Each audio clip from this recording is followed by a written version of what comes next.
What's up, Wafflers, and welcome back to The Toaster. It's your girl, Jordan Mays. I hope you guys have been well, and I hope you've had some waffles for breakfast. It's March, guys. Can you believe it? Time is really flying. You know what else it is? The second to last episode of the first season of The Toaster. I just want to thank you all for being around for this journey. It's been a beautiful one. We've met some dope, amazing people, and this person is just as dope as the rest. Let's dive in. He's a filmmaker, producer, director, writer, a jack of all trades, a man who knows his stuff, and we're gonna learn a lot about what it takes to be a filmmaker. Welcoming Caleb Jermale. Hey, welcome to The Toaster.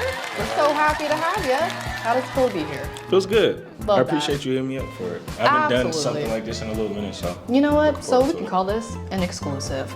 Please, for the Wafflers out there who may not know you, please tell us a little bit about yourself. Well, my name is Caleb, and I don't even like to, honestly, like, I really don't like to label it. Like, you know how I was going through, like, video producer. I really don't like to, I don't know.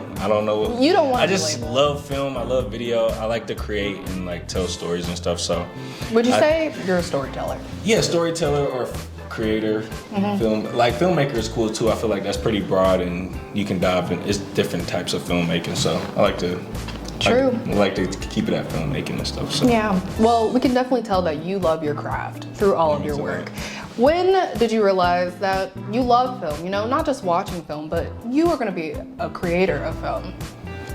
I've been watching film all my life. Like as a kid, I have like vivid memories. Like some of my favorite memories as a kid is watching like those films like Brother Bear and like those Disney movies and stuff like that, and just the storytelling, and then rewatching them as I'm older is just they hit even harder. But I think my cousin he had like a laptop with a webcam, and we were spending the night at their house, and he had us make this like skit video. I was like 9 years old, and I was like, that shit was fun. So yeah, it was fun. But at the time, actually, I really wanted to play football. Like football was my first passion. Like I'm going to the league to play football. Like that's what I wanted to do. And then, you know, like my school, the high school I went to, they stopped having a football team. That's crazy. Yeah, they just, because it was a new high school, so like I was telling you, and they just, I guess they didn't want to fund it, so like they just cut the football program. And I wanted to transfer to go to another school, Westlake High School. Some Atlanta people might know what that is. And then my mom was like, you should just stay here. Like everybody, your siblings go here and stuff, and it'll make it harder on her and stuff. So I just thugged it out, but I ended up taking like a photography class from my teacher I've known pretty much most of my life. His name is Mr. Parker. He was like the first person to like teach me about photography and like camera stuff. And I was just, you know, we was just walking around school, taking pictures and stuff. And then I got my first camera in 10th grade. And then, yeah. What was the camera? It was like a Sony, no. It was a Canon EOS Rebel X1 something. It sounds like a good first camera. Yeah. Yeah. But it was a gift too. My mom couldn't, like I asked for a camera, but she couldn't afford one. But at our church, some lady had overheard her talking about it. And she said, I have a camera that I don't use. Like, you can have this camera. And yeah, that shit is crazy. Like, even that, like, you know? It's just moments like that just very much solidify. And in the moment, like, you don't think like that. Of course, I'm a young kid. Like, I'm like, dang, that's cool. But look. From the day I got that camera, I was using it like every day, just doing shit with it. Like, that's so I tried to, it didn't have video, but I tried to find a way to make it do video, but it couldn't. But yeah, but you played with it. And look at what you've done. Yeah. You know what I'm saying? So, you're based in Atlanta, a hub for music, a hub for entertainment. How has the city influenced your artistic vision and career? Influenced it a lot. Like, I would say I do a lot of work in the music industry now, and I would say even growing up, like I listened to Future, like Gunna, Lil Baby, like we listened to that type of music and stuff, and you know, like just that's been like a culture in Atlanta. And like Future's music has always just been inspiring to me. Like he talks about a lot of different stuff, so just being able to, like, you know, that's like grew up in Atlanta. Like that's just the culture. So being able to take something I love to do and like be a part of the culture and do stuff is just it's a really cool experience. That's so fire, because you really are contributing to the culture. Like, it's really bigger than you, man. Like, kudos to you. So, you know, film, it's a love, you know, it's an art. You know, it technically doesn't require an educational background. Did you go to college for filmmaking? And if not, do you think that filmmaking requires a formal education when you're trying to get into the industry? That's a good question, because shoot, even currently I've been thinking about like, I've been thinking about film school like now, like even just because I want to learn. I feel like you can, it's no right or wrong way to do it. But I will say, I did go to school after I graduated high school. I went to Bethune-Cookman University, and I was going there until like my junior year. COVID happened, and I went home. Then I started working and doing a lot of video stuff, and like then I started traveling a lot too. So and then we were doing online, and then I was like around that time, it was just a lot. It was really hectic, and I just was like, man, I gotta focus. I really want to lock in on this and focus on I'm doing my dream that I was going to school for. Like, I'm doing it, so I'm gonna take these experiences and just fully lock in on them. And you know, so now that's basically what I do full time. But I would say you don't need school. Like, you don't need school, but it's no right or wrong way. I feel like if you go to school, you're not losing anything if you take home of like what's given at school. Like, so definitely I feel like I learned a lot. Even the 3 years at Cookman, like I learned just about the business of like just media and just the certain projects that we had to work on, just learning about editing and stuff like that too. So but a lot of stuff too, like you can learn on your own. Like, I feel like I was learning shit as I went, just experience, just trial and error, and like just went out like this and then just trying something new. So fire. You know, jumping into film, there are so many creators, so many directors, so many people who have paved the way. You know, John Singleton, you know, Spike Lee, you know, the greats. Yeah. Who or what are your greatest inspirations? And, you know, are there any directors that, you know, you return to for inspiration? I don't think I necessarily, there are a few, like, the ones you named are for sure, like, I've watched a lot of their films, and like I just love how they're able to like portray stories. Like, one of my favorite movies from Spike Lee is the Malcolm X movie. Just how that whole film is just like told, like the slow burn of it, just like the detail of everything. That the like iconic dolly shot thing that he did. Not even just that, just the character, how he portrays the character, like Malcolm X's character, and just from where he came from. So where he started, like this person that you would probably deem, I don't know, it's just how he told that story was really cool. But I don't really look at like any specific director. I love film, so like I can watch any film and like find inspiration in it, honestly, just because everybody's coming from a different perspective almost. Like, everybody has a unique outlook on things, so true. It's always something you can grab anything from anywhere. At least that's how I look at it.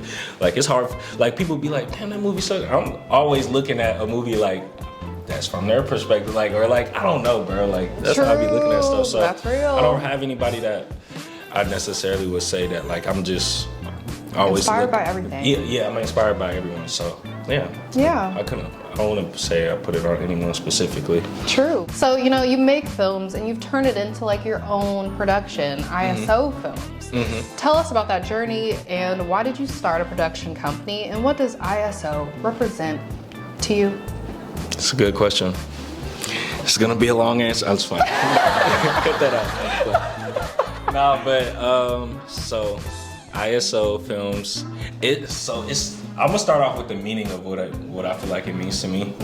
So I came up with ISO films. I really wanted to be a production company that produces just film and different types of media that ultimately inspire people to take hold of their true power for real. Like, just like you were saying, you was going through like those rejections and stuff, and then he's like, I can do this myself, or like, I like, you know, like the things I'm looking for are already here. Like, I can do that. Like, I want to create art and projects that make people realize that about themselves too, because we live in a world where it's so much just negativity, and like it's so much, it's like us always problems. There's so many things going on in the world that it's so easy to blame, or it's just so easy to look outside the world and just, it makes you not even want to like try, it just leaks out everywhere else in their life. So I think that's what I want my films to do. That's what I want the production company to represent. Just taking hold of your own power, showing people like the norms that are laid and the foundations that have been laid for us, or not all of them, but a lot of them are like,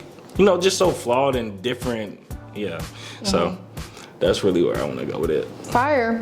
And that's like, it's really early too, so I'm still building on it and stuff. True. So, you know, but I'm you learning. took the first step. Yeah, I took the first step. Yeah. And you've built on that foundation. And, you know, if you're out there and you're just waiting for a moment to start, don't wait.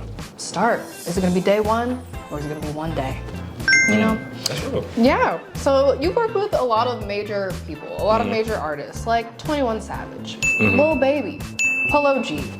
How did you break into the music world, like video-wise?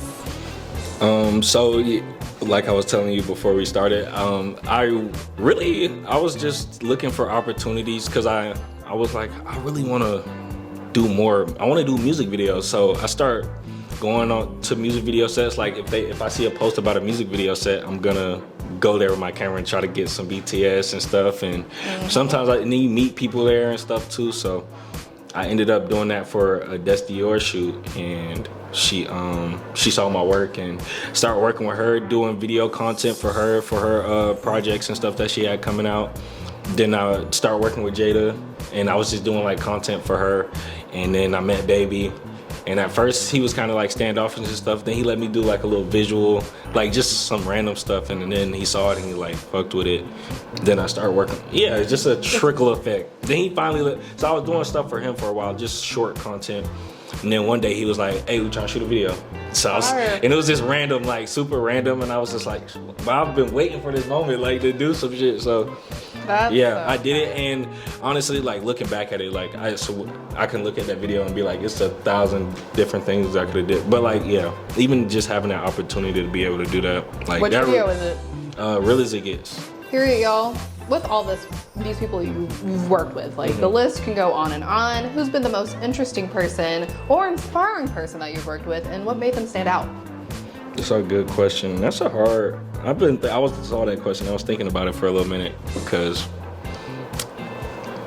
there's been a lot of different experiences. But like, I feel like I would say the most, or at least the best experience, just been the most down to earth is Polo. Working with Polo is always cool. Like it's just been like, I feel like it's always good work. Like I always produce something really cool, and just how he doesn't carry himself any different way, whether it's around somebody or not around somebody, doesn't really matter. I'll say Gunna too. Working with him was really cool. He's a really good artist. He really cares about his craft, like just work. So I think everybody, like just like, but working with people, you just realize that, you know, we're all the same, like in some form or fashion, like, right. You know, we're artists. We're just trying to make some good work. Yeah, some like good art. The things that people think people don't worry about, like we all worry about the same type of things. So I think that's like inspired me to like not be so hard on myself. Almost like no matter where you are in life, like you always face, you know, problems and stuff. So or problems or self-doubt and just stuff like that. Just those kind of things. So you've worked with a lot of people, but you've worked for yourself, and you've recently released your first short film, written and directed by you. Congratulations! Thank you.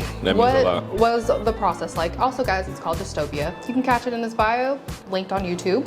What was the process like for you, and how was it seeing your vision come to life in such a like unique and rewarding way? That has been the best. That's like my favorite project I've done to date, just because bringing an idea from inside, like from your head, putting it on a piece of paper, bringing it to life, like, and then having people believe in the idea to help you bring it to life, like that's just been the most rewarding like thing. Like, well, we posted it on YouTube. I was gonna submit it to film festivals, but I think I wanted to kind of focus more in on just honing my craft and creating more too, because this was like my first time writing a short film. So I wanted people just to see it. Like I didn't want to go through this process of I can't show people, and for this specifically for this short film, I didn't want to do that. So and then you had the premiere at the Tara. Yeah, that's fire. That was a cool experience too. Yeah, even doing stuff like that, I was like, I'd be in my head of like, I don't know if I should do too much, but like no, like do it up. Yeah. Why play it small? Yeah, don't play it small. Just Not do at it, all. bro. Like Yeah. being able to see all my friends and family in one place to support something I did was like, yeah, that was crazy. Beautiful. I could shed some tears. I'm sure you did. Yeah, I did. Through the process, I definitely did. I think, yeah, that was just the most rewarding, working with friends, and it was fun. Even the late nights, 12 hours, like it was fun. I love that. So some of the shots in the film, you know, caught my attention, especially the mirror scene at the end, you know? Yeah. Where you got him looking in the mirror, he's talking to himself, like that's Yeah. an epic shot. Like Yeah. one could say kind of complicated. And the editing in that moment was super powerful. Can you take us through your creative process for that scene and what it symbolized? Yeah, so throughout I'm not gonna try to say too much in the interview, but like throughout the film is kind of him going through a scenario of situations and instances where like he's kind of just going through chaos and he's trying to find like where it's coming from and like the reasons it's happening and stuff and blaming everybody else and it's everybody else's problem and stuff, and then he gets to by himself and then he's having this conversation with himself, and then at the end it leaves him kind of what he wakes up out of this dream and he's like staring in this mirror kind of to leave and go back and do the same thing that he said he had a problem with and stuff. So I feel like him looking in that mirror, there's nothing there, is kind of him like I feel like it's just a symbolism of a lot of the things that people go through or we deem as our chaos and stuff. It's like stuff, it comes from a lot of the things that we have control over that we don't realize we do. So that's where I was coming from with that scene. And yeah, with the film in general, and I feel like that the dystopia in the film is just a theme and something that can dive into so many different places. So I want to dive more into that film in general, like that theme of the film. Can we expect a dystopia too? I don't know, but I do plan on doing a web series that kind of dives more in depth into what dystopia is and how it can look in different situations and stuff, and different real world situations. So that's the direction I want to go in. I don't know if I'll do like an extension or like just turn that into a full feature film, but yeah, that's where I'm at with it. What message or feeling were you hoping to evoke for the audience?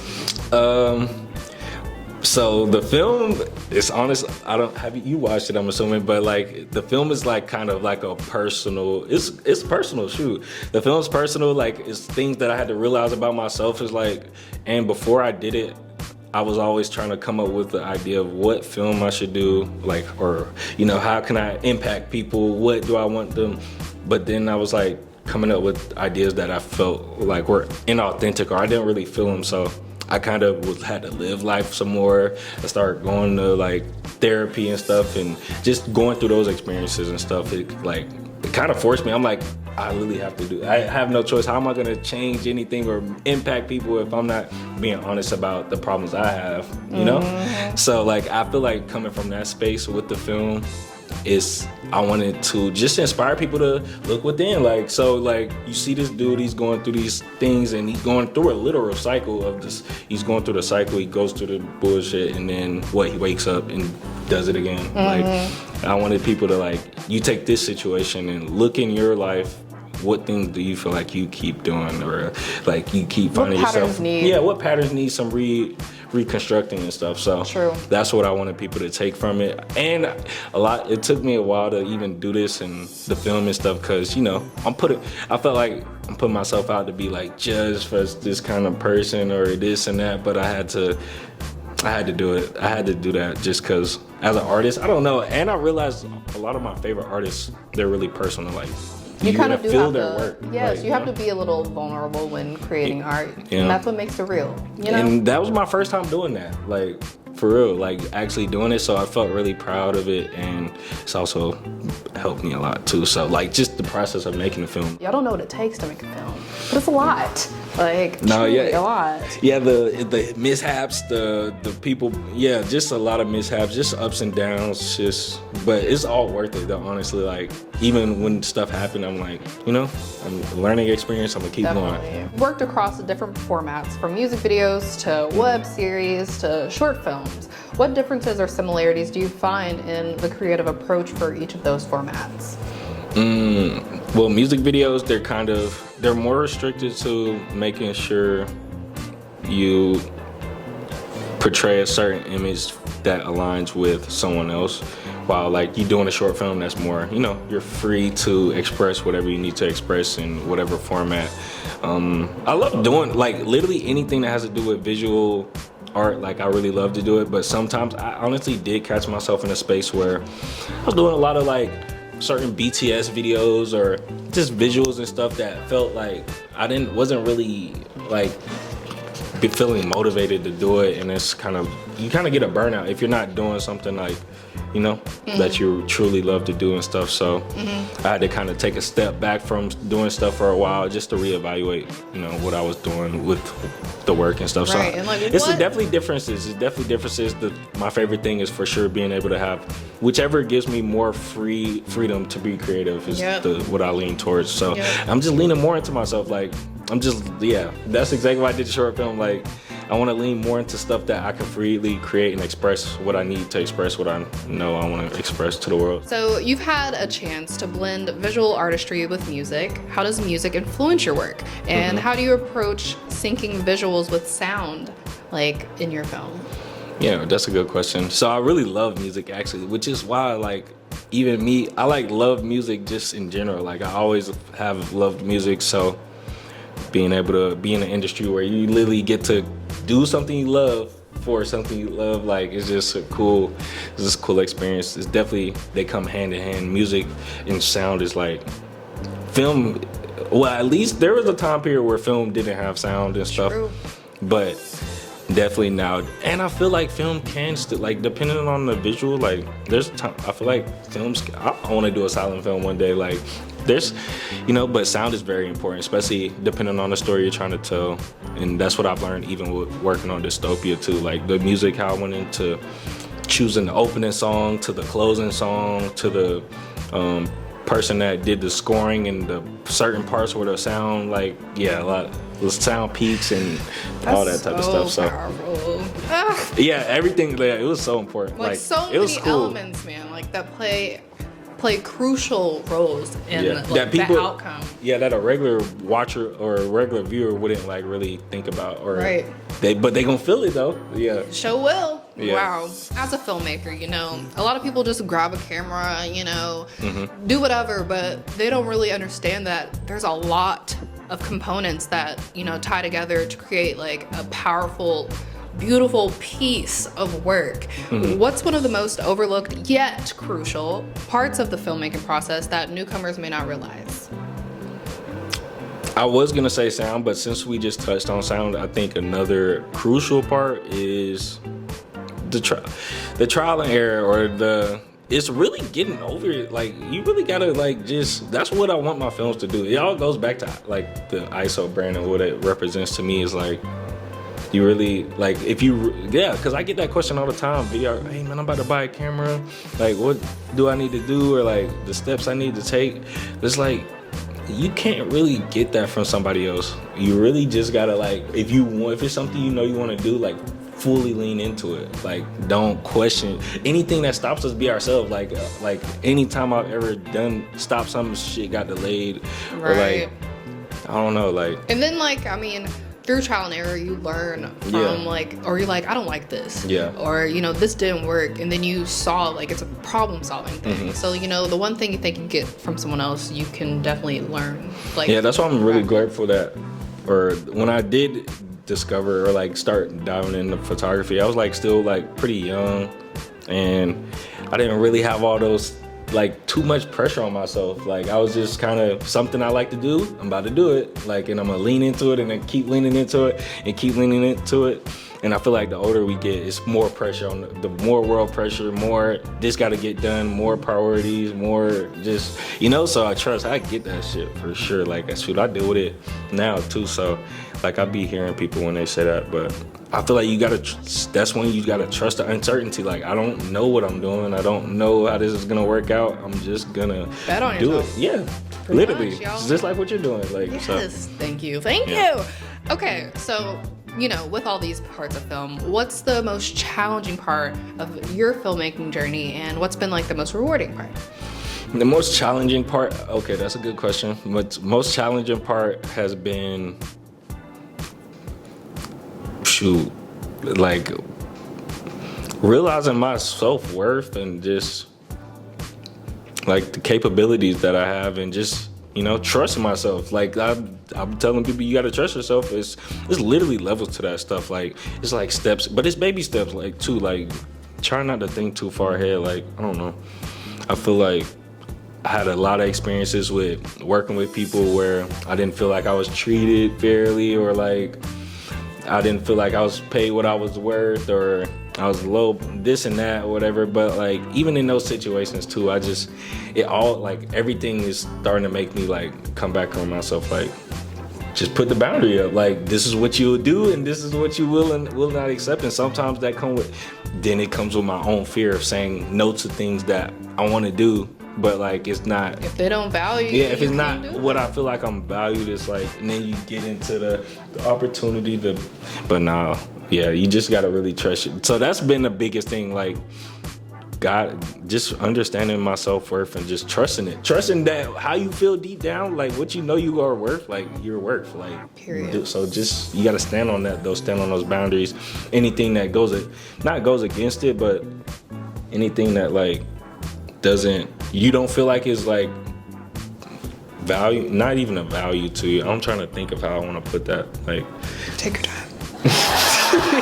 No, I feel like anything that like, if it doesn't align with what you say you want for yourself, then don't do it. And like, be okay with the uncertainty of you rejecting that, something that you normally would, you know? Mm-hmm. That's what I just been learning, growing into myself in the craft and stuff. And I feel like the more I do that, the opportunities that are for me, for my highest self, are gonna come. So. Period. Y'all clock it, write it down, because this is all facts. So going down the rabbit hole of figuring out who is Caleb Jermale. Mm-hmm. I saw that you documented Paris Fashion Week in 2022, mm-hmm. and I thought that was, No, when I saw that, I was like, damn.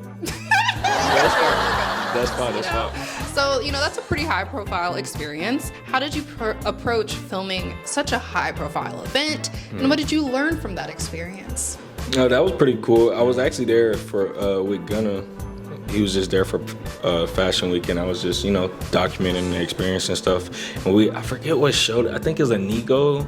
I can't even remember what show that was, but shoot, it was just around a lot of people. We got to meet a lot of people and stuff, and shoot, I had pretty much free reign to like, I was filming the experience, so like, that shit was pretty cool. This scene, like, brought a paparazzi going crazy and stuff, and just that environment, it was crazy. I was like, dang, this is what it's like, man. Yeah, so that was it was really fun. Yeah, really cool. That's fire.